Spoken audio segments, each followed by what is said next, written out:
ஒரு அழகான மோட்டிவேஷன் கதை. கனவுகளின் விதை.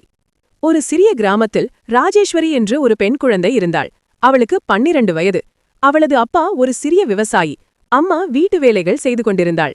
வீட்டில் பண பற்றாக்குறை அதிகம். எனவே ராஜேஸ்வரியை பள்ளிக்கு அனுப்ப வேண்டாம் என்று அப்பா முதலில் மறுத்தார். ஆனால் ராஜேஸ்வரிக்கு படிப்பில் அளவில்லாத ஆர்வம். இரவு தூங்காமல் மெழுகுவர்த்தி வெளிச்சத்தில் புத்தகம் படிப்பாள்.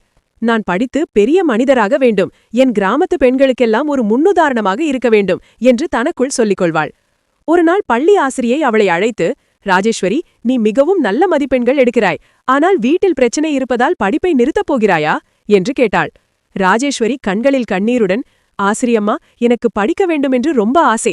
ஆனால் அப்பா சொல்கிறார், பெண் பிள்ளை என்ன படித்து பணம் சம்பாதிக்கப் போகிறாள், வீட்டு வேலைதான் அவளுக்கு என்று. ஆசிரியை புன்னகைத்து ஒரு சிறிய விதையை அவள் கையில் கொடுத்தார். இந்த விதையை எடுத்துக்கொள். இதை நீ தினமும் தண்ணீர் ஊற்றி பார்த்துக்கொள். இது எப்படி வளர்கிறது என்று கவனி. உன் கனவும் இந்த விதை போலத்தான். ராஜேஸ்வரி வீட்டுக்கு வந்து வீட்டின் பின்புறத்தில் ஒரு சிறிய இடத்தில் அந்த விதையை நட்டாள். தினமும் காலையில் எழுந்ததும் முதல் வேலையாக அதற்கு தண்ணீர் ஊற்றினாள். மழை வந்தாலும் வெயில் அடித்தாலும் அவள் அதை கவனித்துக் கொண்டாள். முதல் 10 நாட்கள் எதுவும் முளைக்கவில்லை. 20 நாட்கள் இன்னும் எதுவும் இல்லை. 30 நாட்கள் இன்னும் ஒன்றும் தெரியவில்லை. அப்பா சிரித்தார். பார்த்தாயா, உன் படிப்பும் இந்த விதை மாதிரிதான், ஒரு பயனும் இல்லை. ஆனால் ராஜேஸ்வரி நம்பிக்கையை விடவில்லை.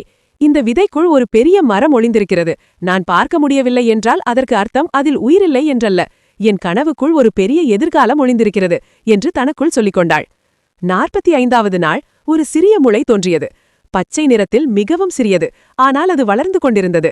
அந்த முளை நாளுக்கு நாள் பெரிதாகி ஒரு ஆண்டுக்குள் ஒரு அழகான சிறிய செடியாக மாறியது. 2 ஆண்டுகளில் அது ஒரு பெரிய மரமாக வளர்ந்து அந்த மரத்தில் அழகான மலர்களும் பின்னர் சுவையான பழங்களும் காய்த்தன. அந்த மரத்தை பார்த்த அப்பா ஆச்சரியப்பட்டார். இவ்வளவு நாள் நான் இந்த விதைக்கு எதுவும் செய்யவில்லை, ஆனால் நீ தினமும் பொறுமையாக தண்ணீர் ஊற்றினாய், அதனால்தான் இன்று இந்த மரம் நிற்கிறது. ராஜேஸ்வரி புன்னகையுடன் சொன்னாள், அப்பா, என் படிப்பும் இதே மாதிரிதான்.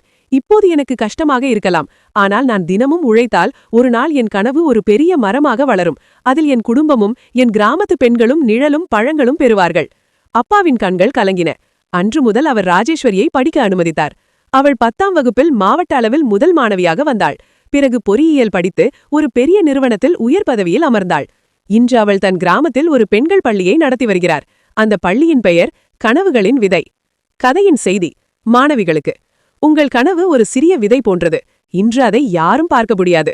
ஆனால் நீங்கள் தினமும் உழைத்து பொறுமையாக தண்ணீர் ஊற்றினால், அதாவது படித்து கஷ்டப்பட்டு நம்பிக்கையை விடாமல் இருந்தால், ஒரு நாள் அது ஒரு பெரிய மரமாக வளர்ந்து உங்களுக்கும் உங்கள் குடும்பத்துக்கும் உங்கள் சமூகத்துக்கும் நிழலும் பழங்களும் கொடுக்கும்.